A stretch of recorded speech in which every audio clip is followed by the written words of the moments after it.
भयो होइन। त्यसपछि आज हाम्रो कार्यक्रममा पनि आइदिनु भयो, त्यसको लागि धेरै धेरै धन्यवाद। सबैको उहाँले भनिसक्नुभयो, सबैजनाको ड्रइङ एकदमै राम्रो छ होइन। हामीले चाहिँ फर्स्ट सेकेन्ड थर्ड छुट्याउनै पर्ने भएर मात्रै हो होइन।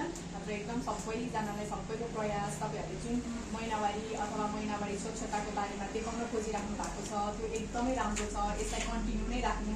हामी यस्तो कार्यक्रमहरू तपाईँहरूलाई अझै पनि लिएर आउँछौँ होइन। सब तपाईँहरूको इन्ट्रेस्ट अनुसारदेखि लिएर हामी फेरि यस्तो कार्यक्रमहरू फेरि ल्याउँदै गर्छौँ।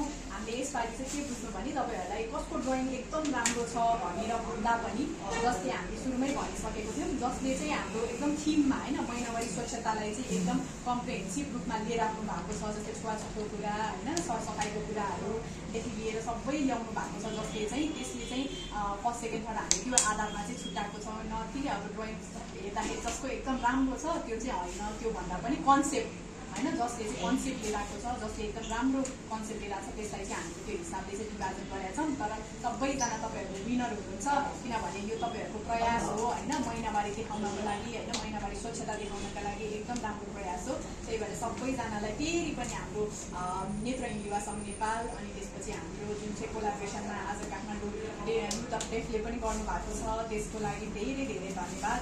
र अब जसले हाजिरी छुटाउनु भएको छ हाजिरी गरेर जानु होला। अनि सबैजनाले चाहिँ ट्राभल छ तपाईँहरूको लागि, ट्राभलमा साइन गरेर चाहिँ छुट्नु होला भन्दै सबैजनालाई फेरि पनि धन्यवाद।